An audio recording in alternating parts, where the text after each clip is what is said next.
Today I'm going to be giving you an exclusive live call from the AI Foundations community. Now, every week we're having these calls or these workshops or discussions where we're teaching you how to build AI agents in real time. We're teaching you how to vibe code, and we're teaching you how to actually scale a product, consulting service, agency, right? If you go and watch a course, you can do that, you can learn, and you can pick up some good skills. But these live discussions in any setting are what really move the needle. When you're surrounded by a group of people also trying to accomplish what you are trying to accomplish, right? Leveraging AI to find success in this new economy, then it makes it super powerful and it expedites your process for becoming successful. So this live call that you're going to be watching today is part one of a 4-part series completed by our friend named Austin Reed. I'm going to leave his channel link in the description, so make sure you subscribe to his channel, you check him out. He's been doing automations before they were cool. Over 10 years now, he's been building applications and building automations for businesses. So in this call, in this part one, you're going to understand how to discover problems, real problems that businesses have, so that you can charge more for your services. You can actually automate things that are going to move the needle for businesses and actually help them out. Remember, business is solving problems. So it doesn't matter what you do to solve that problem, but AI allows you to solve a lot of problems in pretty much every business on earth right now. So first off, you got to learn how to discover the problems. And that's what Austin leads you to do in this call. This call is like an hour, 30 minutes long. At the last 30 to 45 minutes, he does an open Q&A with all of the members. So that is very helpful, even just to watch back and listen to. So I recommend staying till the end. If you want to join these live workshops and these discussions, make sure to join the AI Foundations community.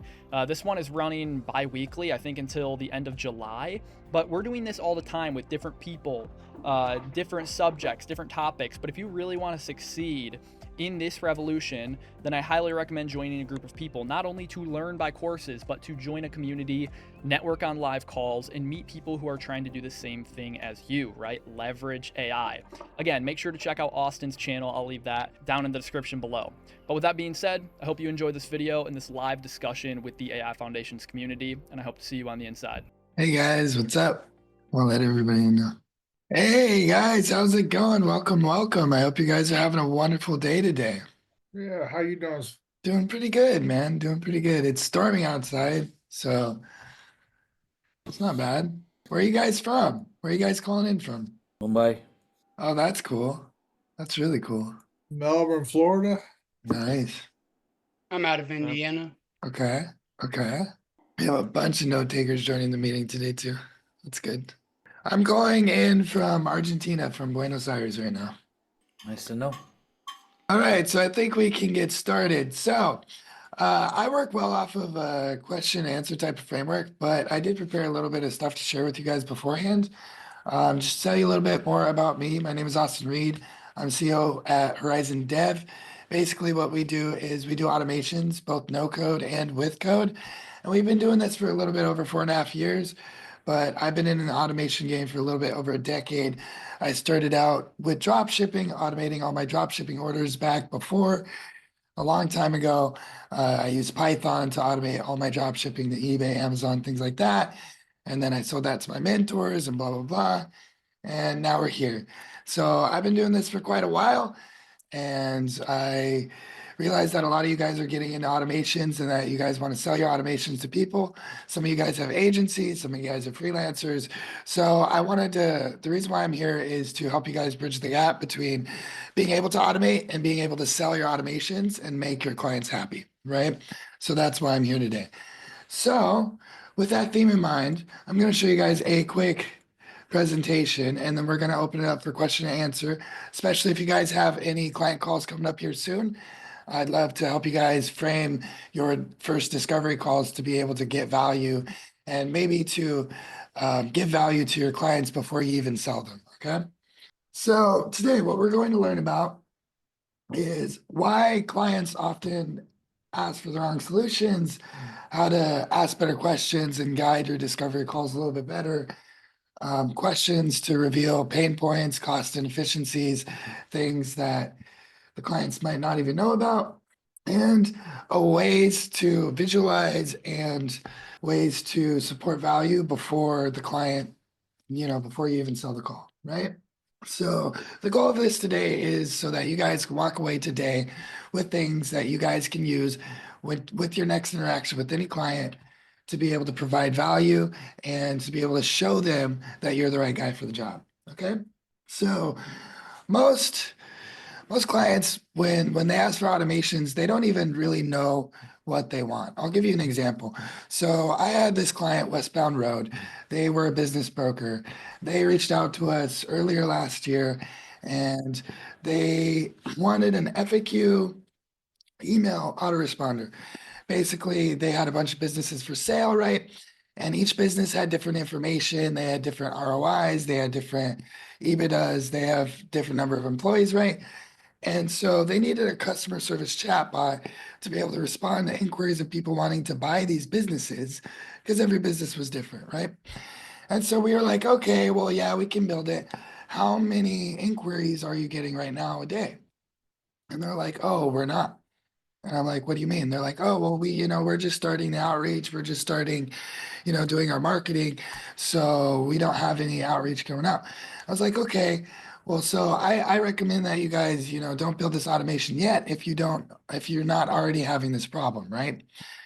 They were like, oh, it doesn't matter. We're going to have a big influx. We want to build it anyway. So let's just build it, right? So we built out the automation, and then fast forward 2 or 3 months later, they're getting a lot of inquiries, but the solution that we built them wasn't the solution that they needed. And the reason why is because they put the cart before the horse, right? So they wanted something that they thought would be useful, but it turns out as time went on, people when they approached them weren't asking those questions. They weren't really even emailing them at all. They were all hopping on phone calls. Well, then you need a better solution, right? So the reason why I'm telling you this story is because a lot of clients, they don't actually know what they need. A lot of clients, they don't even know what you can automate. Like, I don't know how many of you guys have done direct outreach to some of these people, but they're just like, what could I automate? Like, what could AI do better than I can do? Like, a lot of them, they have like no idea. They really don't know. So, a big portion of the discovery process is actually just education. It's understanding their problem, asking really good, relevant questions, getting really, really good pain points. Pain points are everything in sales, right? So understanding their pain points, and then based off of that, learning, oh, this is where we can provide value. I understand you might need this, you think you need this automation, but what would really provide value downturn is this. So a lot of clients, when they reach out to you, they reach out to you with either symptoms of a problem that they might have, or something that, they dream up and they think, oh, this would be amazing. A lot of them, they don't actually know what their real problem is. You know what I mean? So you need to start unraveling those symptoms. Be like, oh, okay, well, you have a lot of customer service inquiries. Well, why? Why do you have a lot of customer service inquiries? Well, it could be that, the outreach that, their sales team is doing isn't educating their clients enough, and so it's not a matter of building a customer service bot. It's a matter of helping their sales team do a better job so they don't have the inquiries in the first place. Does that make sense, guys? Yeah? Cool. So yeah, they have inefficiencies. Okay. Let's move on to how to spot some inefficiencies. So, I mean, the first obvious question is asking them and their teammates, like, what do you spend your most time on? And a lot of times the CEO or the C-level people, or even the higher level management, they're like a little out of touch with the lower level people. So if you're talking to a slightly bigger agency of like, I don't know, 20 plus people, something like that, the odds are that the CEO doesn't really know exactly what the day to day of some of the lower level people are, right? So with that theme in mind, it's always a really good idea to tell the founder, the CEO, or the person that you're meeting with, hey, would it be okay if we have a meeting, with your team to talk about, what their day-to-day looks like and how we can integrate some of these processes into their workflows. And you can position it like this. You can be like, because when you change systems, it's a lot of friction, right? A lot of companies are worried about friction. They're worried about changing systems because, if they change from HubSpot to Salesforce, they have to make a bunch of new training documents, a bunch of new SOPs. So you can use that pain point in reverse to get more value for them by saying, hey, we know that it's a lot of friction sometimes changing to new systems. Would it be okay if we reach out to your team and talk to them about what their day-to-day workflows look like so that when we do integrate this system, it fits better with their daily routines? All right, Jason, I see you have a question. Go for it, man. Yeah, it's not directly pertaining to what you're saying. Maria Simona has been trying to get in for a few minutes. Can you check to see if you can let Oh, her in? I don't know if. yeah. Okay. Absolutely, absolutely. Yeah, she sent me a private DM. I just figured I'd help her out here. So. Okay, yeah, it's just people are hopping in every 2 seconds. That's like, Yeah, yeah, yeah. I need Thank like an you. assistant or something. Right Yeah. on, man. I appreciate the help. Um, so where was I? So yeah, you can use that pain point in a way to be able to get access to some people that previously you wouldn't have access to in an open dialogue type of mantra. And that open dialogue is really good because then when you get them on the phone, you get the people who are doing the grunt work, right? And you're like, hey, what are you doing every day? What do you spend the most time on? Walk me through some of your processes, right? And just by doing that, you can automatically see, like, yo, this person, he's copying and pasting the same message like 7 times a day or something, and you can start to see these little tiny things that you can start to use to build value. Then when you turn around to the founder, you're like, hey, I'm seeing that Sally right here, she spends 45 minutes a day doing this process right here. And it seems like this process is pretty normal among all your agents. Right now you have 60 agents, right? So calculate that out. 60 times 45 seconds, or 45 minutes, I mean, like you're losing this much time worth of labor by not having this automation in place. And then you can put that time to a value, right? However much that person is an hour, however much that person costs, right? And then pitch it to them like this. So you're actually losing like $20,000 a month because you don't have this automation in place. So by spending $5,000 on this automation, you're actually saving $15,000 to $20,000 a month down the line, right?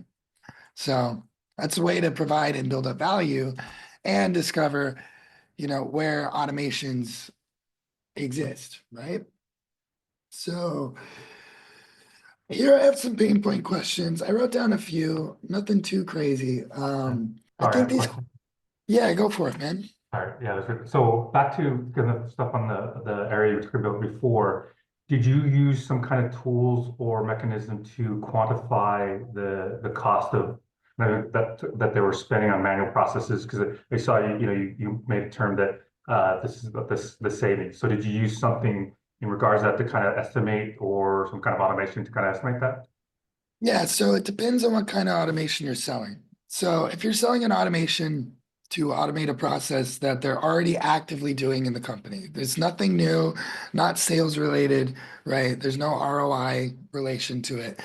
Then you can really easily be like, okay, how much time is your employee spending on this, right? So you take, I don't know, 2 hours a day per person, 10 people, right? So you take that 20 hours a day. Okay. You take that, you multiply it by the month, you know, and based on that number, you take that multiplied by the hourly of that person, and that's how much money they're spending on that said action. Then you go, okay, so you're spending $20,000 a month on XYZ thing, right? So then you just go, hey, my automation is only 2K a month, or my automation is 5K flat, So at the back end of that, you're saving 15. Now, on the flip side, if you're doing an automation for like a lead gen type of thing where you're doing like email outreach or something, it's a lot harder to quantify the potential value because it's kind of up in the air. You're like, yo, I can build you this email lead generation system. You're going to reach out to 4,000 people a day via email, right? How much money are you get? Well, that depends on you because you got to write the campaigns or that depends on the test, so it's like it's hard to quantify that type of value. What you can do though is you can take past references of jobs you've already done or jobs other people have done and be like, look, we did this a couple months ago for another client, and based on their launch, they're getting 4 meetings a week out of the lead generation system. And was the slide deck link posted? I'll post it right now for you. Based on the last automation that we did, we're generating them 4 meetings a week. They're closing one of those meetings, which is turning into like $30,000 a month on the bottom line. So there you could justify, oh, if it's $30,000 a month, you could probably charge 25K, maybe even more for that automation, right? Because if you think about multiply it over a year, like the ROI on the 25K is a lot, so you can charge a lot of money for some of these automations. That makes sense. Thank you. Yeah, absolutely. Absolutely. I'm going to post this for you guys. 1 second. Here's the chat. Is there any other questions? How are you selling this? Are you doing cold calls or are you? I stopped doing cold outreach. I was for a while. So when we started, most of our clients came through Upwork. Then I got really involved in different WhatsApp groups where sales WhatsApp groups, because I'm mostly a sales guy. I do still code and do automations, but not as much. I have a team under me now. But so I got involved in these different communities to do with sales and automations and just random things, that I found interesting. And through local meetups too, co-working spaces are really good. And you just start talking to people, and I just started helping people for free a lot with small things, nothing like too crazy, but like, doing little tweaks on their website, fixing a bug, making a small thing. And then after a while in those communities, people are like, hey, I need a guy for XYZ thing. And the other guys were like, hey, Austin's the dude, like message him, So it kind of started out like that. Now I'm getting almost all of my leads via either referrals or inbound based on content that I'm making on YouTube and LinkedIn, or referrals from past clients. We still do operate a little bit on Upwork. There are some pretty good contracts you can grab on Upwork, but that being said, I stepped away from cold outreach. I was doing it before. Last year I was doing cold email outreach. I built an automation. It's on my YouTube channel. You guys can download it for free if you want. Basically, it would email 5,000 people a day. It would scrape their LinkedIn posts. I would grab lead lists from Apollo, right? Enrich them, scrape their website as well, and then it would feed that information into 2 different AIs. The first one would personalize the first line of the email. The second one would personalize the last, and it would come up with 3 different automation ideas for that business, right? So, because if you do cold outreach to different industries, what you'll find is that you really need to know what the pain points are before you write any copy. And with automation, it's like, well, we can do anything for almost any company. You know what I mean? So it's sometimes it gets a little bit hard to figure out what those pain points are for any specific industry unless you've worked in those industries before. So I came up with this idea to come up with different app ideas, right? So the AI would generate three different automation ideas based on the LinkedIn, the website, what the company does, how big the company is, and we would send 5,000 emails a day. At first, when we first launched it, we'd get like between 3 to 6-ish meetings a day off of 5,000 emails, right? And out of those, maybe half of them would show up to the actual meeting. And then, I mean, we would close like a very, very low percentage of those. Very, very low, like maybe 20%, super low percentage we would close. But I just found that I would get a lot of people on the phone that were dreaming. They didn't quite have the budget, which maybe is my problem for not validating the list better, right? Or I just felt like I had to convince them. You know what I mean? It's like, yeah, we've got this automation. It can save you this much money. They're like, yeah, I know, but we're using this system for like 5 years and da da da. And I'm not in the business of convincing people. My automations, they provide value, and If you don't see that or you don't feel like you need it, like that's fine. I'm okay with that. Like I don't need to sell you. You know what I mean? So I walked away from it because it was taking a lot of time.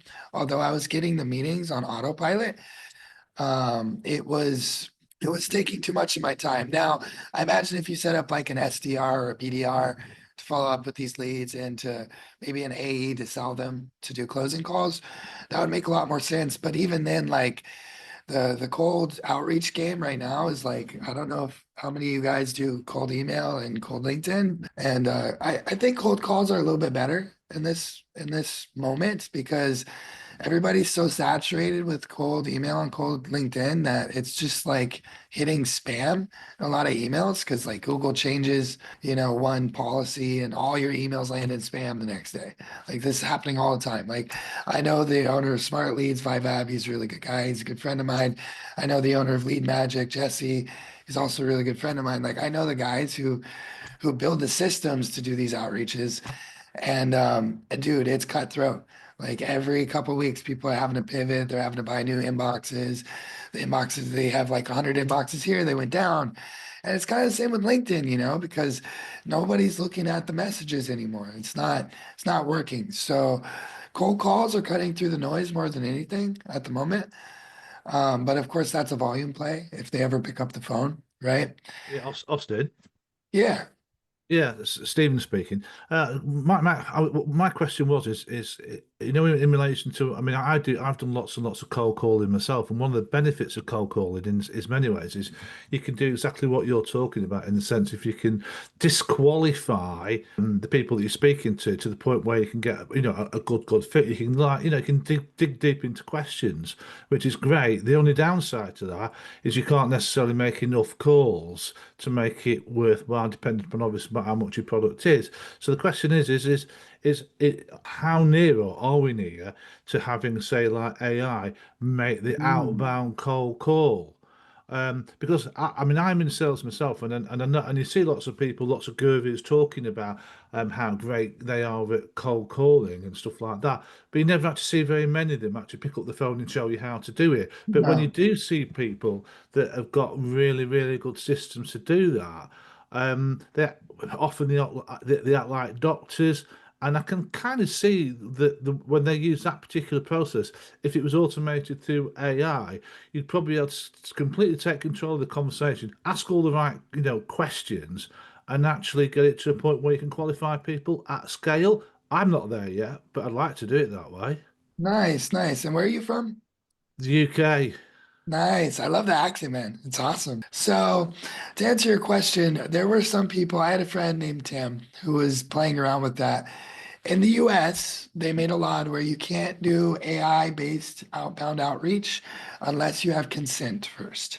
Consent could be an opt-in on a form on your website, right? But to just pick up the phone and call a random number with AI right now in the US, that's illegal, technically. I don't know if it's illegal in the UK. I don't know about Australia. I don't know. I don't really do cold calls, but I do imagine it would work quite well. I really like what you're saying about having these disqualification questions because that's a huge problem with the cold emails. Like you never know who you're jumping on the phone with, right? And so being able to hop on the phone with these calls, you can get direct feedback, even if the person's not going to buy. At least you can get insights into the industry, into what pain points they might be having, into some of the thoughts and concerns that they have at that moment, right? So that you can better position your business to be able to fit some of those needs, right? So Yeah. I think cold calls are extremely valuable. Yes. Yeah, I mean, in relation to how we do it here in the UK, we're kind of like, I'm quite open on the basis that, I mean, I will tell people straight up that it's a cold call. I'll just turn around and say to them, "You're Yeah. probably going to hate me, Austin. This is a sales call, and can I have 30 seconds of your time?" And Yeah. most people, because you're straight up, they're sort of like, "Bloody hell, he's telling me it's a sales call. All right, tell me what it is." Lots of people will say no, but if the same process could work with AI on the basis whereby, yeah, hi Austin, it's Steve Dyson. I'm working for Steve Dyson. I'm his AI assistant. It's about blah blah blah blah. Can you have 30 seconds? They may just, it may be a way of doing it. Yeah, I think the technology is there. There's a service called, I think, Vappy, that people are using right now to do cold calls like that with AI. Let me make sure it's Vappy. But how do you get Yeah, them to pick up the phone? I mean, I don't take any calls from people I don't know. it's a But volume play. lots of people do. Lots of people do. Yeah, yeah, Really? you got to I call mean, hundreds. the other choice is to have an AI assistant that answers calls for you. So instead of booking outbound calls, you book inbound calls. And you say, Yeah, if you'd like to do this, here's the number to call. And then you train your AI assistant to handle the sales call and qualify them in the beginning. I mean, I know big travel agencies and all that are using AI to sell trips. So I know it's being done. I have not done it, but if you want to get into it, it's certainly something that is happening these days.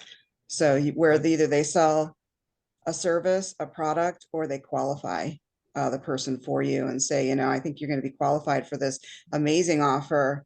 And because I think you're qualified, I really need you to speak to this other person. And I'm going to get that, if you agree, I'll get that call arranged. And now you've got a really qualified lead Yeah. versus someone that, you wasted your time yeah. with. So it's Yeah, that another sounds like idea. a good way of approaching it. Yeah. Yeah, another thing you might want to look at is text message outreach. It's something a lot of people overlook, but I know another guy, that same guy, Tim, who does text message outreach, and he does quite well doing the text messages. So it's another way to kind of open the door. All the guys I know that really kill it with direct outreach, though, they do multi-channel. They're not just only hitting hard on one. And especially when they get a positive, as soon as they get someone with a positive reply, either on email, LinkedIn, whatever, they're gonna hit that guy up with a green light sequence, is what it's called. And it's to educate them, to hit them with case studies of similar businesses, to pre-warm them up before they even hop on the discovery call, so that they're already engaged, they're already halfway sold before the sale even happens, right? Absolutely, man. Cool. So where were we? We were looking at these different questions here. So it's really important for you guys when you hop on the first call to ask a lot of questions. Now, when I sell automations, it's between a 1 and 4 call close. And it really depends on how big the automation is, if it's a referral or not. It depends on the pain points that they're having. So let me put it like this. If you're selling like a 10K a month retainer client, it's very unlikely you're going to sell that person on the first call. I wouldn't even try. You might on the second, but that one's probably a third call close, right? Whereas if it's just like a 2,000 or $4,000 automation for something that you already know the client has a pain point, you already know they have a problem, maybe they're a referral, you might be able to pull that off on a 1 call close. So it really just depends on the need, the urgency, and things like that. But I really encourage you guys to use the first call to only do discovery. Just ask questions. Don't mention prices. If they're like, how much does this cost? Be like, well, how much is your budget? It really depends on the amount of value we can bring. I can't tell you this because this is a white glove service. The automations that work for you aren't going to work for another business. You know what I mean? So until I get more information, I can't answer those questions. So you just throw the ball back in their court and see, what they're willing to spend, how much value it would bring to their business, and always peg your sale to the amount of value it would give them, right? So whether that be ROI, time, automation, something, could also be an emotion. A lot of people buy emotionally too, and that's often overlooked. So, even though it might not create a lot of ROI, if emotionally the client wants this thing because it makes him feel cool, a lot of people have egos, right? That's a really easy sell too. So you gotta kind of understand where some of these pain points are. And Did so you that's ever why, did you ever yeah. consider like a free trial, sort of the drug dealer model? The first hit is free. Yeah, it works if you know the industry you're going after and the pain points that they have, right? So, for example, warehousing and logistics, mostly warehousing, they oftentimes will get these huge manifestos, PDFs, CSVs, different formats from their clients, wholesale warehousing clients get these, right? From their suppliers, and they'll contain hundreds and hundreds of products with tons of prices. And you can find this in tons of industries like microchip processors, like auto parts dealers, like tons of industries have this within the wholesale and warehouse markets, right? So because of that, we built an automation that serves that need. It's like, okay, so you get all these different manifestos and all these different formats, you know. Well, we built a system to where you can just one click import them in, and it auto populates into your own database.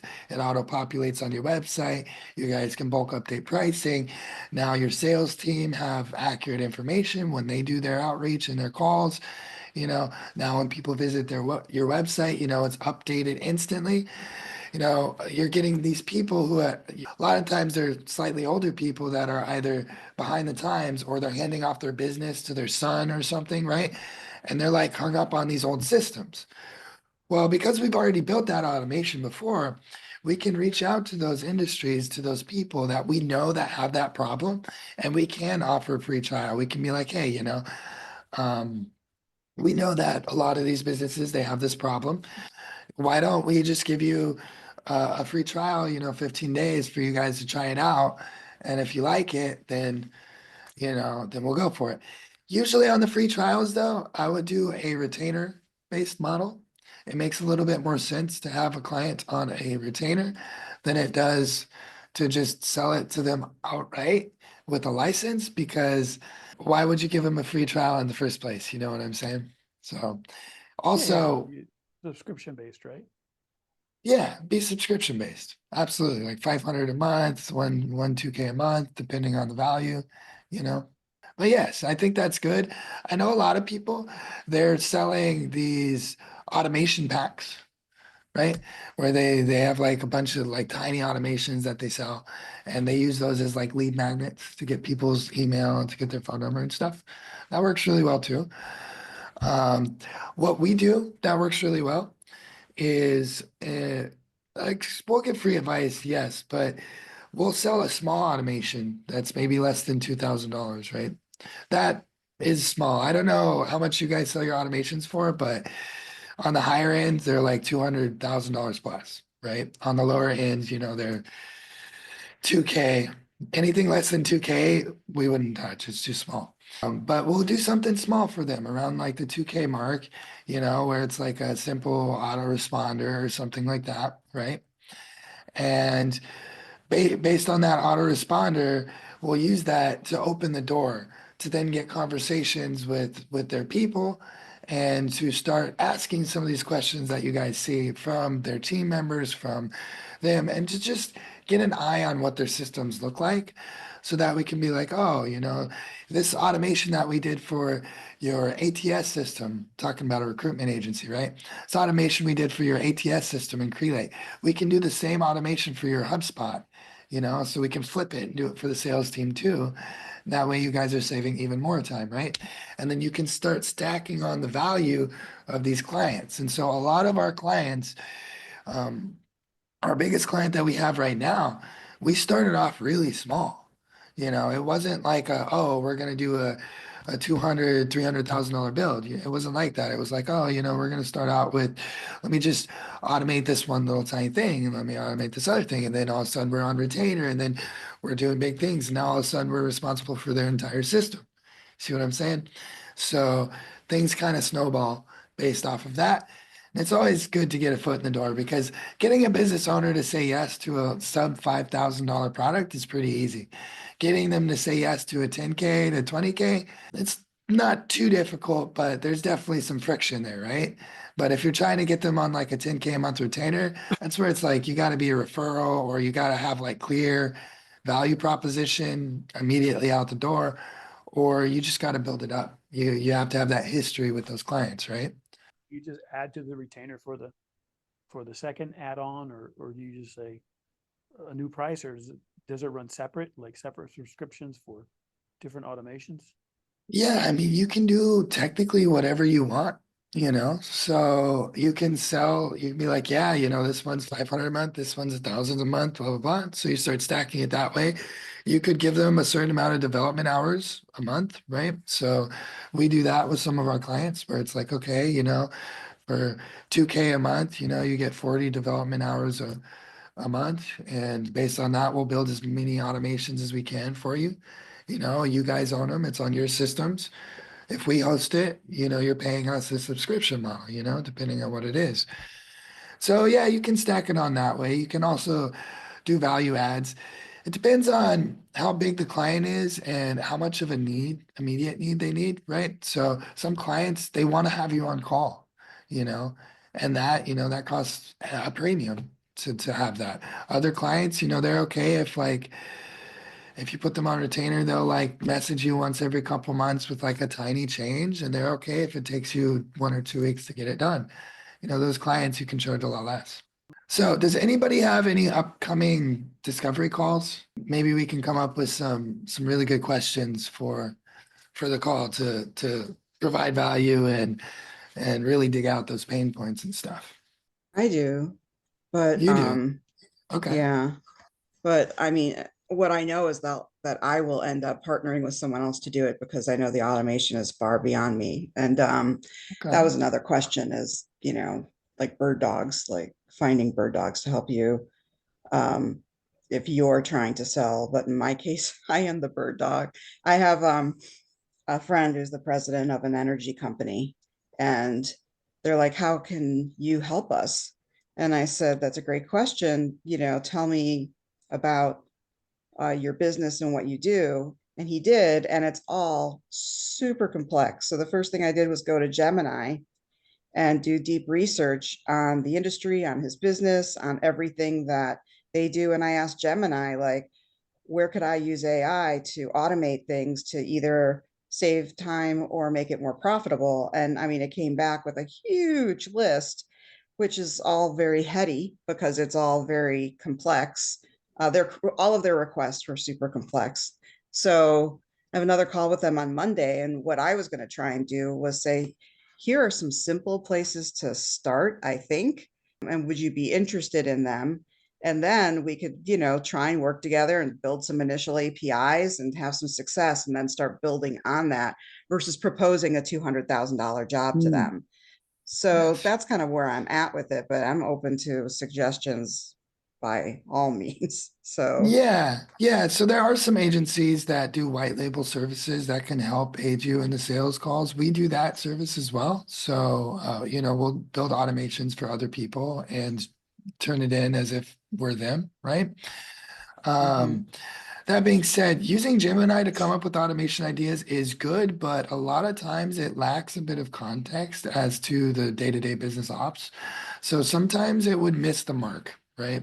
So that's where it gets kind of hard because like you have to have really industry specific knowledge for some of these automations. Like our biggest client right now is VREF. They're Kelly Blue Books, but for aircraft, right? So they do aircraft valuations for litigations, for banks, for Copa Airline, all these big aircraft airlines and stuff. They value all their aircraft, right? And we're responsible for all of their systems. Well, when we jumped in, it wasn't like me trying to understand everything they did. I wouldn't be able to. I had to learn that knowledge over time. So that's why it's really good to pick some of the small ones, like you were saying, and just try to find maybe 2 or 3 that you're fairly confident that would provide value. You're fairly confident that they have those problems, right? And go after those. Ask questions around those to validate the pain points, right? Maybe you could have a list of like 7. Start with asking questions to narrow them down to figure out which ones are really needed, which ones they're really excited, and which ones they're not, and then propose the small ones. And then based off of that, you can start adding the building blocks. But eventually, you're going to have to go through a time where you need industry specific knowledge. And that comes with research, that comes with time. And with some clients, bigger software clients, when automation becomes not no code but code, the more advanced stuff, like people pay for that discovery process, because that in and of itself is a job and there's somebody that needs to work on that, right?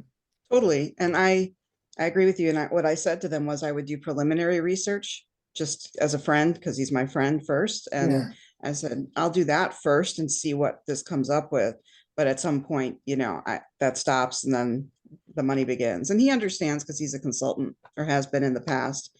So yeah, he has all the industry knowledge, and I would end up relying on him. So I'm gonna pour yeah, through all those documents this weekend and try and do what you said. Pick like four. I was gonna pick like four places to start and that's say, when good. I look at it, yeah, these are the opportunities I see. Do you guys agree? Yes or no? And then if yes, then say I think that they would be good starting points. And honestly, I don't even want a white label. I'd rather be that person in the middle who speaks the language they don't speak. Okay. They speak Yeah, energy. I speak AI.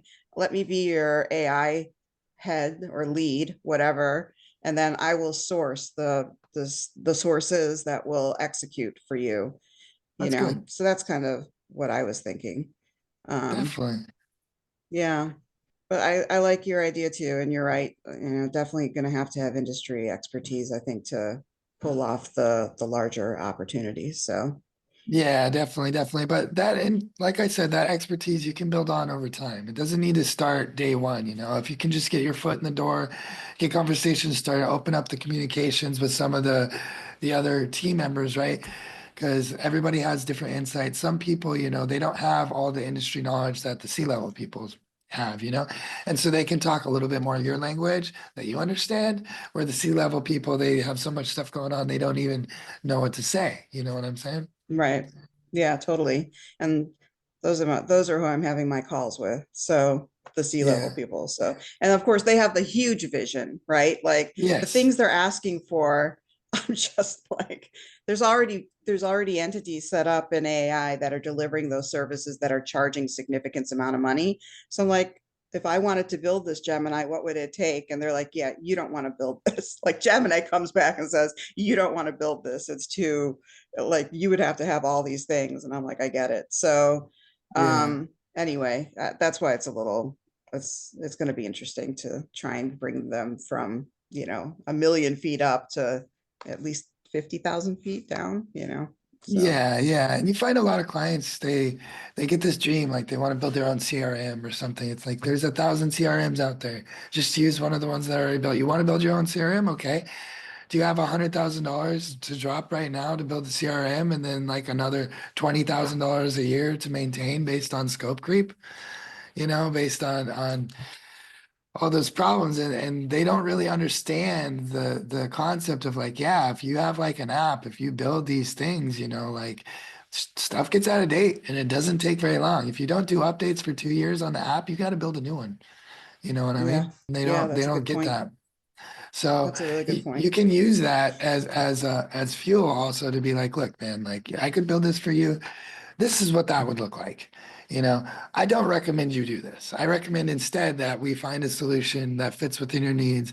There's plenty of ready-built solutions out there. Yes, the subscription is kind of expensive, but compared to maintaining and developing a system, it's a fraction.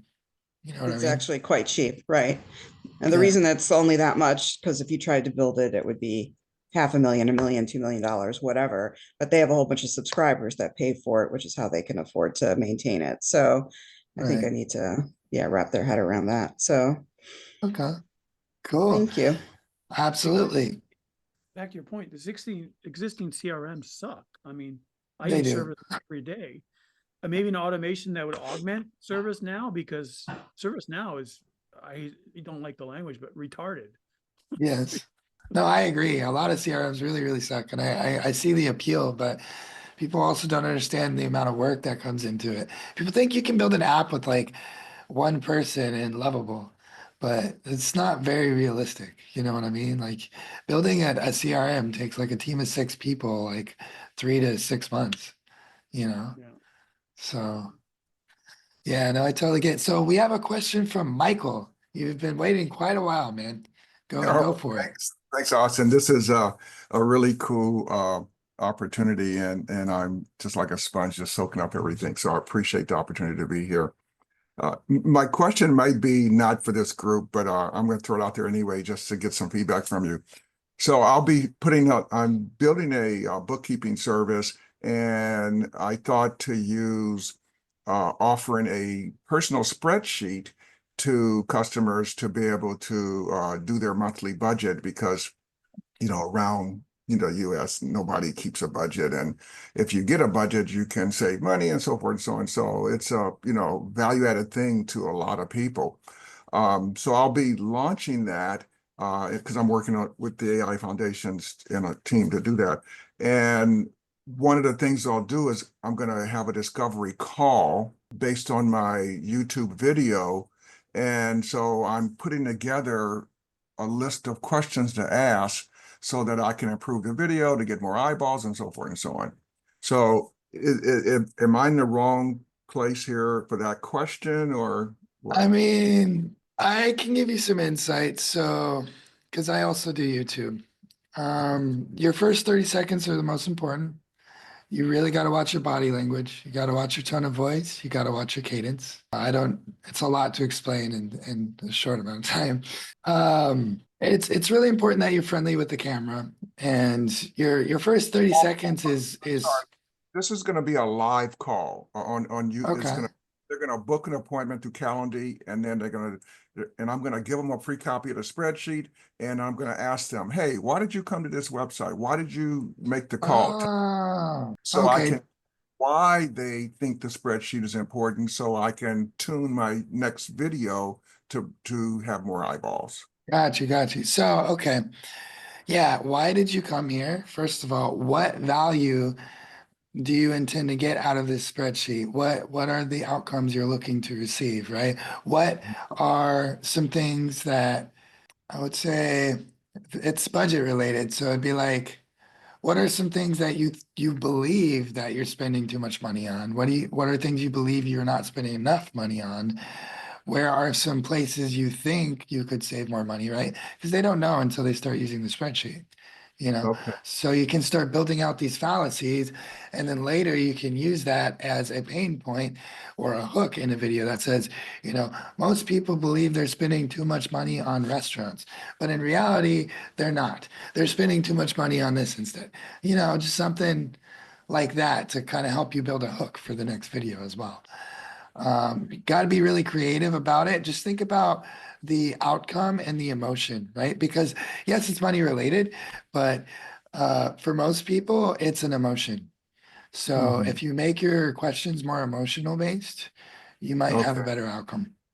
Okay, and I wanted time savings because most people have to put in time. And so Huge. by having a pre-built spreadsheet that tells them a one glance look at what they're doing for the month saves them time. So, Yes, that's huge too. But it also depends, right? Because some people time is important, some people time is not important. Okay. So you got to figure out what type of person you're talking to, right? Okay. Thank you very Yeah, much. I appreciate it. absolutely. I hope that helps. It does. All right, Charles, you asked the question. How do you ensure governance and compliance and data protection with cybersecurity when integrating AI and when integrating processes, basically? It's a good question. Our CTO has a master's in cybersecurity, so I'm very well versed in this subject.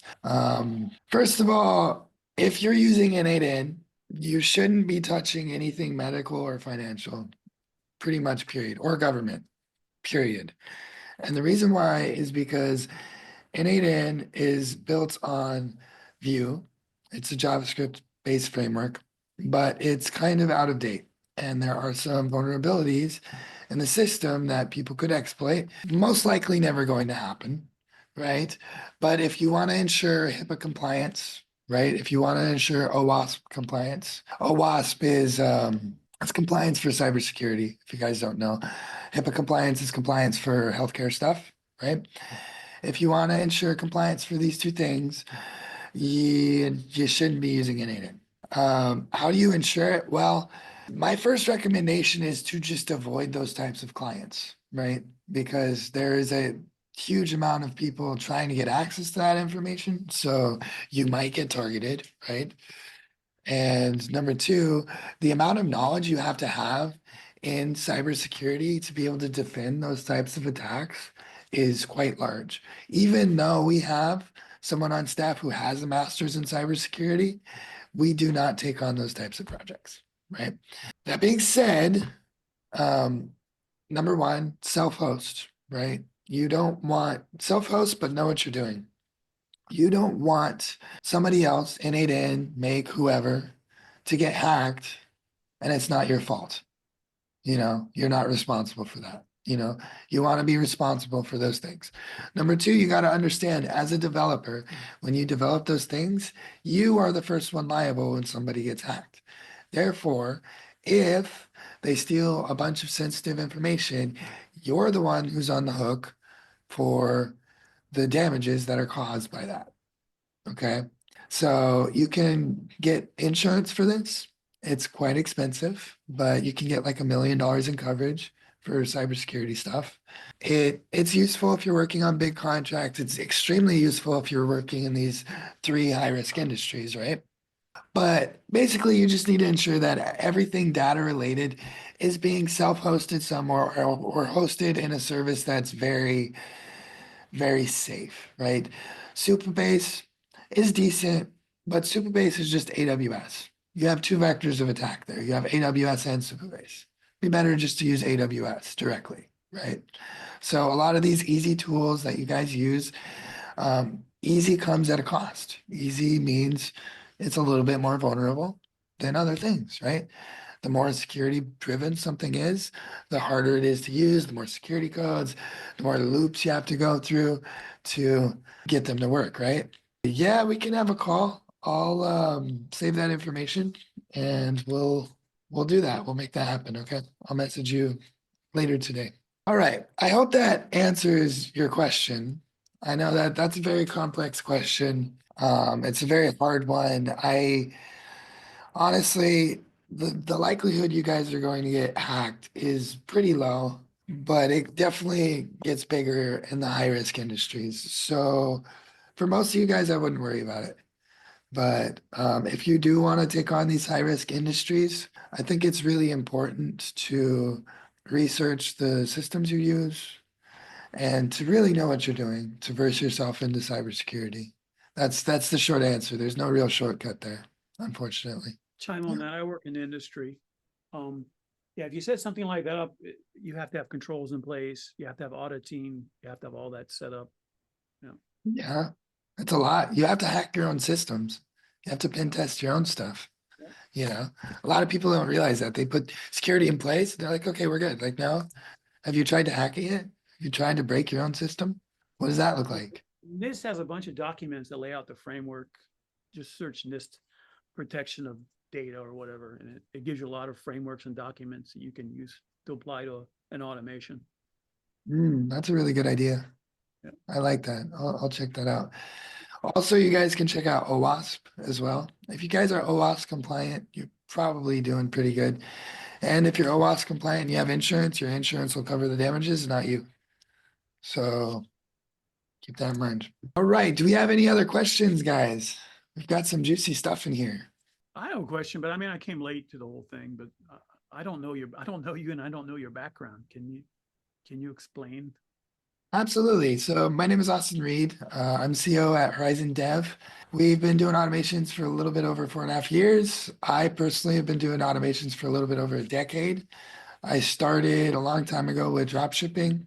I sold a lot of products from like Amazon to eBay, from like AliExpress, DHgate, all these websites to vice versa. And I had too many orders. And so I wanted to automate that. And so I automated the orders and the tracking for all of my products using Python. And this was before AI was even possible to do some of those things. The code I wrote back then was really bad. In hindsight, I know, I learned how to code better. But yeah, I started like that. And then I had some mentors at the time as well. And they saw what I was doing and they're like, whoa, that's cool. Can you build that for me? And then started it that way. And then I was doing a lot of music stuff. I quit drop shipping for a while. I did music. I did a little bit of coding here and there to just supplement the income, right? But not much. And then I was in Bali in the middle of COVID and my my best friend Mateos, our CTO, the master's in cybersecurity guy, he got robbed. He's from Brazil and he got robbed. They took his laptop and a bunch of money and stuff. And he texted me one day and he's like, yo, man, like I got robbed. He was just complaining. He was really upset. And I was like, dude, I have an idea. How about this? I'm gonna try to sell a website and me and you are gonna code it. He was like, okay. So I sent him a couple $100. He bought a new laptop, really crappy one. It died like a couple weeks later. It's really bad. And yeah, I sold a website. And then we did it again and we split the money. We did it a couple times. Back then we were doing WordPress stuff and hated WordPress. and yeah, and one thing led to another. Eventually, we started jumping more into the Python and we started automating things. I was like, hey, this is kind of cool. Like, we really like doing this automation thing. It's something we can really relate that provides a lot more value than just like a website, right? And so we started leaning more on Python and then we started learning React, TypeScript, Next.js, JavaScript frameworks for the front end. And then we started getting a team. Now, I'm a leader of a team. We're fluctuating. We're between 12 to 16 people. It really fluctuates quite a bit, but we're definitely growing. And yeah, we do automations for no code, and we also do the coding side of things too. So when all of a sudden it's too complex for no code to handle, or you want like a web app that's like robust with good dashboards and things, we do the other side of things too. We have UX, UI guys on our team. We have designers that build out designs. We build those out in front end. We do Django backends, Python automations. We hook those into N8N for some simple stuff. And we also hook those into AI. We train our own AI models. So something a little bit more advanced than just using the AI agent node in N8N, right? We'll take our own data sets and use those to train like Facebook Profit to, for example, predict the price of airplanes over the next 5 years. We'll take market data, airplane data, a bunch of different data points from different places, train the Facebook Profit to get an idea of like, oh, is this plane going to go up in value or down in value, right? So that's a little bit more about me. I hope that answers your question. Where are you based out of? Right now, I'm in Buenos Aires in Argentina. So I'm a digital nomad. I travel along, but I think I'm going to be here for a while. It's the first time I've been in a country for more than a year and a half in like the last 10 years. So I think we're going to stay here for a bit. Okay, cool. Yeah. Yeah. The next call for you guys, just so you guys know, we're going to talk more about the sales call and the close itself. My idea with this series, and we can pivot if you guys think that there's more value to be found elsewhere. My idea is we would first talk about, just understanding pain points, understanding how to educate clients, trying to get a sense of, what we could help them with, right? Then in the second one, we talk more about like, okay, how do we build a project plan? How do we build a proposal?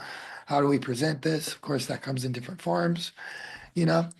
Then the next one I want to talk about was onboarding, something often overlooked, but the success of a project is, at least in my experience, often determined by how you onboard the client, right? If your onboard process is smooth, if you get them what they need quickly, if you set them up with the systems, if you have really good communication right out the go, the likelihood of client retention and ROI down the line on upsells, on referrals and things goes up quite dramatically, right? So I wanted to talk more about that process.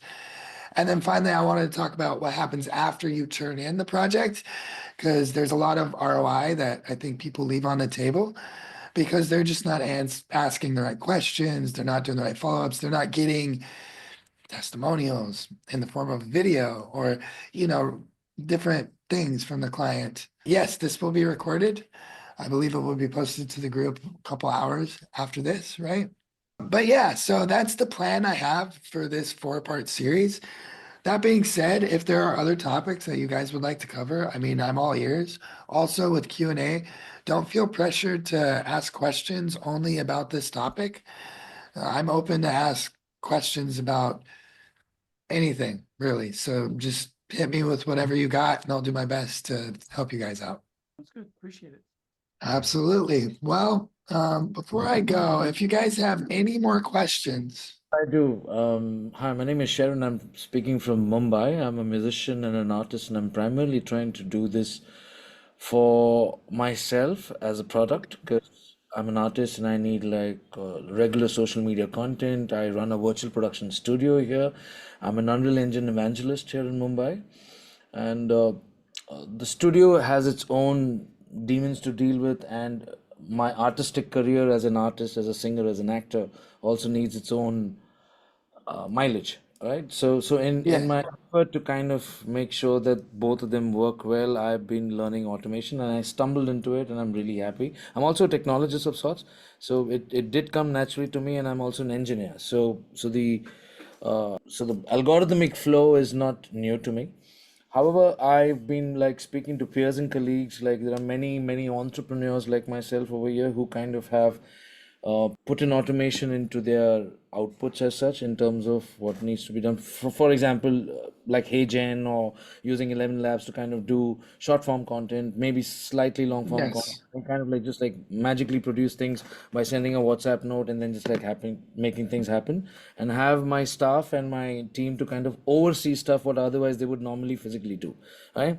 And when I asked some of the peers who had already like placed automations and are already doing well, one of the things they said is like, do not get into the service industry of providing automations, right? It's like you're an artist on your own, right? Okay, it's better to feed Sharon Varghese as a demon, okay, and kind of like make that IP grow, and then involve as many automations to kind of help you grow versus giving it as a service, because as a service you'd be able to charge perhaps 15%, 20%. Now my question to you is like, and there's only 24 hours in the day, and I'm already spending a lot of time in the studio trying to just like learn this, and it's 45 days now and I think I've reached some level of proficiency. So my question is like, I'm in a dichotomous situation where do I focus on the service production which you're talking about, or do you think it's better if I just like build myself into a more robust, man, right?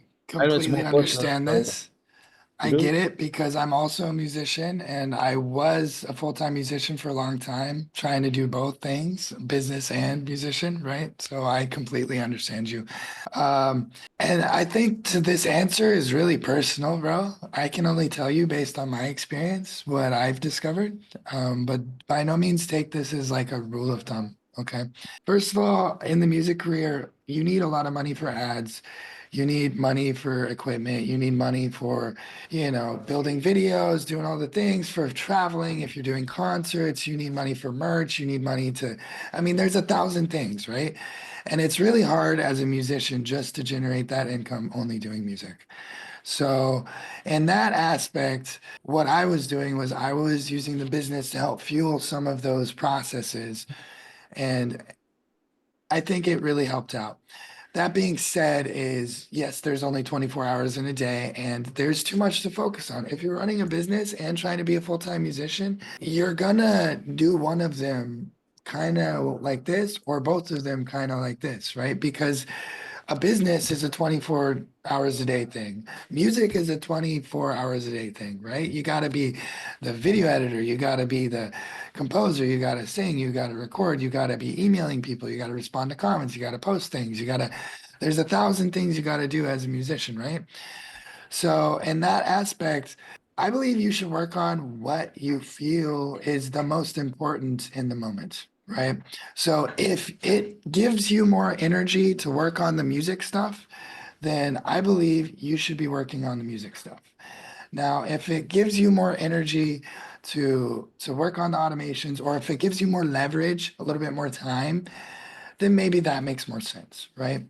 But I definitely think building automations around your music could help. You could do an automation reaching out to different clubs, right? Trying to get concerts. You can do automations reaching out to sponsors to try to get sponsors on like your YouTube videos and stuff. I mean, there's 1,000 different automations you can do. You can do automations to people who opt into your email campaign, so you can start selling the merchandise, t-shirts and stuff, right? And then automations on the content side, right? So when you post something on YouTube, it automatically gets created into 5 different tweets, and then those get tweeted out, right? And so there's definitely a lot of things that you can do in order to kind of save you time. But again, I don't necessarily agree or disagree with your friend. I think focusing solely on the music will give you a little bit better chance to make that fully successful. But I also think that it depends on how much money you're making on the music side because there's a lot you have to invest in. I mean, just ads alone is going to be like $20,000 a month. You know what I mean? I hear you. I mean, I'm an established act here. I'm part of India's first and only boy band, so I've got some legacy material here, and I've kind of pivoted during the pandemic because there was a surge need for content during that time, and I was at that crucial position where I had a live stream studio along with enough acumen, knowledge, and infrastructure to provide live streams at scale. So one thing led to the other, and it's been like 8 years now that I've not released anything simply because like what started off as a simple three cam setup is now a 1500 square feet studio. So I grew it. There was a meteoric rise. So I'm missing the. So now after having so much time that I spent evolving as a musician to a virtual production supervisor, I've tasted blood on the corporate side. So there's money that I've made here. All right. Now I'm trying to reroute that money here. Now I have two options. Either I reroute the money back into the artist so that the artist grows and then it's all handy and dandy, or I could reroute this money into what probably Stephen was talking about. Do the cold calls, make another setup, do another organization, where we're kind of running like moving from That's funny, Stephen. Yeah. No, it's hard, man. And I mean, It's a honestly, crucial sorry. call, and then Yeah. Stephen's hilarious. Yeah. I know No, you it's guys. hard, dude. It's too many things at once, though. I mean, I'll tell you from experience, trying to do music and a business already is really, really hard, especially if you have a family, man. Like, that's difficult. So, trying to add an extra thing on, man, I'd be a little hesitant. I'd try to get rid of as much things as you can to make it easier for you, but same time, I mean, one retainer client, you set them up with like some really good employees on the back end, a really good project manager, maybe you get one or two retainer clients at 10 or $20,000 a month, and then you can focus on the music and you don't have to look as much at what that's doing. That is possible, you know? So there is that. Right. So, I mean, like, how long does it typically take if you are astute enough as an automation expert? I think I'll get pretty good at it. Okay, I'm quite there. Okay, I've made about some 15 of them, and they all seem to be working quite fine, and I'm learning every day. Right now, how long did it take for you to kind of like scale up in this whole domain of providing automation? Like, I mean, have you taken 10 years to gradually become where you have, as what you said, or has there been some meteoric rise in the K curve somewhere around, say, 2 years ago, 3 years ago, perhaps? Yeah, When the man. zero to the world came into play? I mean, it was definitely like this. It wasn't like straight up, you know what I mean? It's hard to say because I pivoted a lot. Like this company's only been around for 4.5 years. The first 2 years, like we struggled. There were some times it was feast or famine at first because we would get like a project or a couple big projects.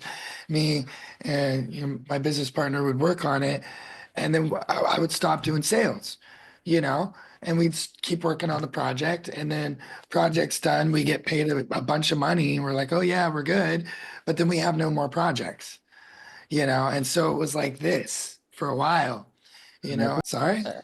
you just answered my question. I was just like, when you said that famine to feast or feast to famine kind of analogy, that's when it just like hit me. When we during the pandemic, there was a surge demand for what I do or what I did as a virtual Yes. product supervisor, which led me to building this whole muscle, right? And now I have to do the sales bit. So I never did any sales. It was purely word of mouth. And it was purely like just the influx was enough, and I had to refuse work, and there was no automation at that time, so I just went on doing everything, and I grew because I did the small job as well as the big job that made me learn stuff. And now I've reached the other part where I can either crusade into automation and do the same thing of feast to famine, and then again there'll be a sales call. So this kind of answers my question. So Yes. it's to kind of feed me because like then there's an IP growth, versus being Yes. in the service industry again, which is opening one more tier, which means I'm getting spread 84 times is Even the more thin. Yes. I'm afraid that might happen. The thing though is you can avoid the feast to famine if you avoid certain mistakes that I made from the beginning. First of all, it's great you get good at automation. That's cool. But if you want to scale, you got to hire somebody. And so on your first or second project, sacrifice your profit and hire somebody. You know what I'm saying? And focus on the sales. Never, never, never, ever stop doing sales. That's how you beat the feast or famine, right? Because the reason why that happens is because you spend 1 or 2 months where you're not doing outreach or you're not doing content or you're not active in communities. And then all of a sudden, it goes cold and there's crickets. And then you need a project and nobody has a need for you because they don't know you exist, right? So it's important to always do sales and to hire people quickly when you start out if you really want to scale. It's good if you want to be a one-man show or just have a small team, like that's okay. But if you want to scale, like it's going to take time. And then not knowing sales, or just being new at sales. Sales is a huge subject, man. Take quite a bit of time. I would say, man, if you're really good at sales, you could go out tomorrow and sell something by the end of the week, have something sold. Might not be a huge project, but if you really are really, really good at sales, it is possible. Being said, it's not very realistic for most people. It's quite unrealistic for most people. Most people, if they start doing outreach and stuff today, it's going to take them 4 to 6 weeks, maybe longer, to get their first sale. And that's if they try hard. Sharon, So Sharon, yeah. do you actually want to do you actually just want to be involved in AI, or do you actually want to make AI products, or do you want to sell AI products? I was hoping to more kind of sell automation to an existing bunch of clients that I already have who I service to That's good. the film industry that I belong to here, and like there's always regular footfall here at the studio, and I keep showing the new muscle that I've learned, and I keep showing the automation, and they're zapped at how things can work on one Telegram, input. Then maybe you should maybe try and find some commonality between the people that you currently know, and then maybe make some kind of small automation for them, even if it's a case of doing it free, just to get some kind of ref, testimonial, that kind of thing from it, and see how that goes. And if you like doing that, then as Austin says, you know, get a team around you to make them, and you concentrate on the selling. Interesting. Yeah, so I'm It's gonna be Yeah. like for me. I Question, mean, I don't know whether you Austin. see behind me what I do. I'm involved in R&D tax credits, and for some people, they think like, oh, he's dead intelligent. I mean, I'm quite well qualified, but I don't really get involved in the technical side of it. I'm a salesperson, and my involvement in it coming into AI is I kind of find this a bit boring. In my industry, it's a bit saturated. And I think, well, this AI bit sounds a bit more sexy. So initially, what I'm trying to do is get a couple of AIs to help with the business here. And obviously, once I've got some experience, I may then go into other markets. And that's the sort of the goal I have. Austin, I wonder if I could ask you a question, Austin, regarding, I mean, I've been in sales all my life. Sales is never an issue for me. I've been doing it since I was I'm new to the AI automation industry but learning fast, excited about it. In fact, to be honest with you, it's the first industry I've been excited about and its potential. Normally, I just do things for the sake of functionality, perfunctory to earn money, but I'm really excited and enjoy it. The question is, because I've been in sales and I've been in diverse range of sales, I'm still, I know it possibly down to my niche, but I'm still trying to work out what might be the most effective method. Have you tried direct sales to push your automation, or do you find it's more social media? You don't have to go any specific, because I can do both social media, I could do direct sales, telephones, the whole lot. I'm just trying to find out from you in what arena you have had the most success, what medium of selling. Right. Yeah. I've had a bit of success in both. Most of my success comes from network selling. So just being, a key player in whatever community, showing up. That being said, I think about it in a long-term way.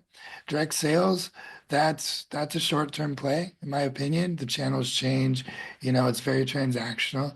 Whereas doing the social media, that's a long-term play. Once you build a brand, it's kind of hard to unbuild that brand. Like once you have a lot of traction there, then all of a sudden, the floodgates open. So what I'm doing right now is I have the liberty where I don't need to sell any contracts right now. Like we're doing really well. So I took that time and I was like, okay, I'm going to do a 2-year plan to get YouTube and content LinkedIn off the ground. Mm, And so that's mm, what I'm doing. And it really didn't take that long to start getting traction. It took me like 8 months of posting. I had mentors, I have like a content team, things like that behind me. But it took like 8 months to get traction. And now we're starting to get pretty high qualified clients in the door off of YouTube and LinkedIn, right? I personally like that better. The sale's a lot easier. That being said, I think on both sides, there's good success. Where I've had the most success though is jumping into different communities and just providing a bunch of free value. yeah, I like that. The showing up, the physical be there, that's a strength of mine as well. So that is the network marketing. Use the word traction. Traction is subjective. What is the measurement or litmus test you'd use to say you're now getting traction? People commenting on your posts, people reaching out to you, you getting clients. What would you say is your point where you could say, I'm getting some traction? Yeah, man. So, I mean, I got comments on my post from the get-go, so I wasn't too worried about that. And that comments and views and subscribers, I don't care about any of that, right? That's not important.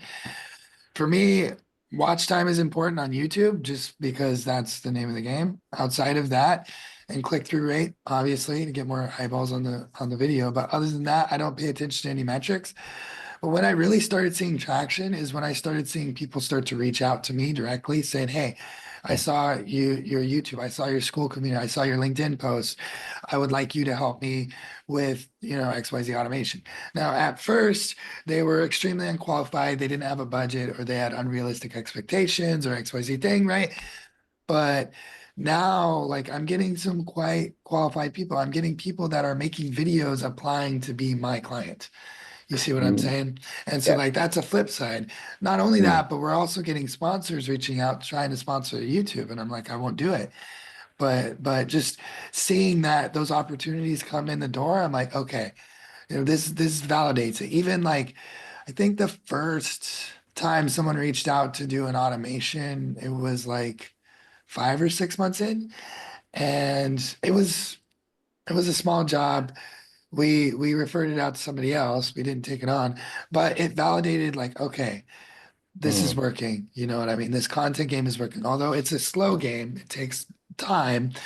But when we started getting those positive replies, we started getting those people, coming inbound. That's when I'm like, okay, yeah, this is going to work.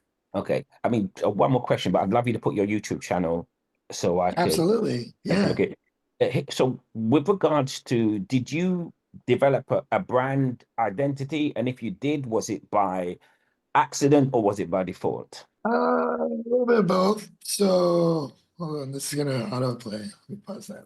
Okay. A little bit of both. So Horizon, our company has its own brand that we've been building for a while. We have a blog, we've been posting a lot of things.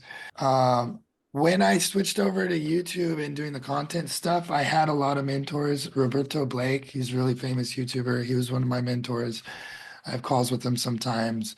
And some other mentors too, like Vince Young. He mentors me with body language and how to talk and things like that. And they all said, like, it's really hard for somebody to fall in love with the brand. I mean, if you're Nike, like it's Nike, but for a company nobody's heard of, it's really hard for someone to fall in love with that. People fall in love with people. And so the reason why my YouTube channel has, yeah, there you go. You're good. The reason why my YouTube channel has my name on it is because people fall in love with people, right? And so I'm the face of the company, right? I'm the one showing up. I'm the one they're going to see on most of the sales calls, at least for right now. So because of that, I'm branding it as, okay, this is me, but I have this company. Does that make sense?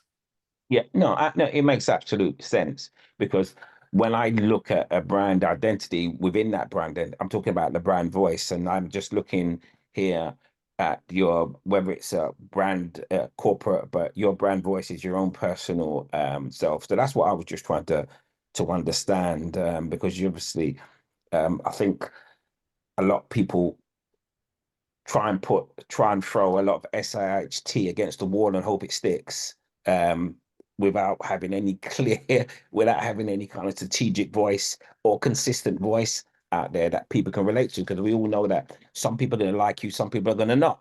You're just interested in the people who are going to like you. So I was just wondering what your journey was like. But I see how you have personalized yours, your face. I know not everyone's done it, but it's just interesting just to hear your perspective. Yeah, absolutely, man. The other thing I noticed is I used to I try to do two types of posts. I mean, on LinkedIn at least, because LinkedIn has a lot of noise, a lot of people saying like, oh my God, this is my morning routine and we do this and blah, blah, blah. That doesn't help anybody, right?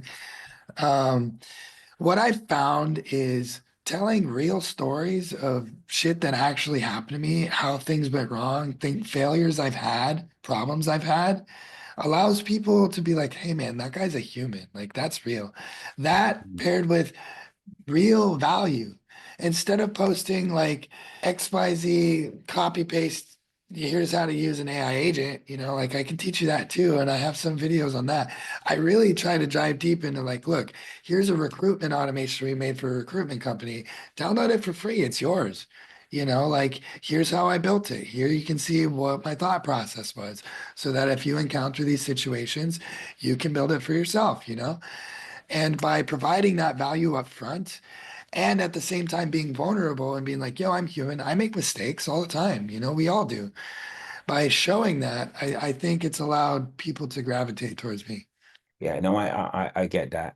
You did you've made me really kind of reflect on this kind of dichotomy of whether I should have my face forward or the company face forward. I think you should definitely be face forward, at least at first. Definitely. That way, also, if you ever part from the company, you can bring that traction with you, right? It's just that sometimes I suppose when they see an individual, they see that entity as small rather than a company which looks like it has more leverage. Do you see where I'm coming from? Yes, I do. And I can tell you from the outreaches that I've gotten, I don't think that people are assuming that. Most of them assume that I have a pretty big team. Okay, Maybe so it's the It's way what you we brand present. it. Yeah. So Ken, think of it as a bullseye. You as the individual are the bullseye. And then around you is the team you create and you show people you have a team. And then around that can be a community that's larger, which is your fan base or whoever you communicate with regularly. And if you present those layers, then people see you not just, then they see those versions of you as a bullseye, and you're at the center. So that's where you want to be. No, I Yeah. get that. I mean, as I said, for me, in my other business, I've been around a while, so I've always been front facing. I was just trying to debate here now, whether or not I should be front facing in this particular industry. And this conversation, as much as it unexpected, has been quite useful in my reflective process and deciding which way to go. Beautiful. I mean, Beautiful. you want to be the face, but you want to have the body, the team behind you. Almost everything, it's the team you build that makes you more powerful. That's what gives you your energy and your strength. Is it's not just you. You're the leader of a team. You provide direction. You make sure things get done. But if people see you have a backing behind you, a group of people, then you know, then you're a wall of strength. Yeah, yeah. I mean, as I said, I suppose there's more than one way to skin a cat. I mean, I will. The conversation has been very useful. Thank you, Colin, and thank you, Austin. In my reflective process, so I will do a little bit more search and maybe do a little bit of a hybrid. Who'll see a kind of a hybrid approach to that. Yeah. So, but yeah, that was useful, and thank you very much. It's been useful, and the irony of what we're talking here is there are so many people who are developing the technical skills, but lacking the sales skills. So they build some great products that are just going to sit and collect dust. And as you said, this is for me, it's the key missing foundation that so many people will fail on because they are afraid of sales. They don't want to learn sales. Nothing happens without sales. And this is such an important conversation that I think possibly even more than the technical, especially have no code tools. But you don't have no code tools for sales, do you really? It's that you can have an avatar. So it's an important conversation and one that everyone should take on board. And whether you like sales or not, you should start today learning it. Definitely. No, I totally agree. I think sales is the real determinant. So you have a bunch of people who are bad at automations who are selling way more than those who are great, and Yeah. they don't know how to do sales, you know? True. So no, thank you for the conversation. Thank you, Colin, again. Thank you, Austin. Great. I look Austin, forward to thank you for Thank that you. insight as well. Just, I want to just like reiterate something that you asked at one point. Sorry, we mentioned at one point in time. Just if you can just quickly rattle as to what are the industries that you wouldn't touch if you're doing anything? Just quickly. Yeah, financing, government, healthcare. And your main concern is security. Yes, security, And complexity. compliance regulation is difficult. Compliance Yes. is a And headache. all of those things require Yeah. high levels of compliance to be secure. So the ones who do it on what? They're autonomous and they're doing this like inbuilt for themselves? Well, they're larger software companies that build, they don't usually use no code solutions for things. Let's put it that way. Cool. Thanks, man. Yeah, Thank you. sure thing. Colin, thank you. Stephen, thank you. Ken as well. That was insightful. Beautiful, man. I want to hear your music. You got to send me a link. I'll check it out. Yeah, I will. We're an Okay. indie pop. Pretty popular in India. Oh, Yeah, thank you. You're a band of boys. Yes, thank you, Usman. Thank you. that's Nice to know. cool. Yeah, I just keep a djembe and a couple of drums next to me because I'm in sales. And if I get a bit frustrated, I just pick one of them up and just sort of bash out for about 5-10 minutes. And then it's like, yes, I'm refreshed and get back in it. I've got like, It reminds me of the squeeze ball we used to have from when the old sales days. You have the ball on the table when you got frustrated, you just squeezed it, and it helped. Usman, we should connect. I have a network here and it's these guys are at a different time frame. All right. We'll connect offline if you're connected to AI Pioneers. Yeah, I'll find you up. Great meeting everybody. Beautiful, beautiful. Well, if there's no other questions, I think we're good for today, but I'll see you guys here in 2 weeks. The next call, we're going to talk about drafting proposals, project plans, documents to go over the closing call, questions around the closing call, just anything related to actually collecting the cash and making the sale.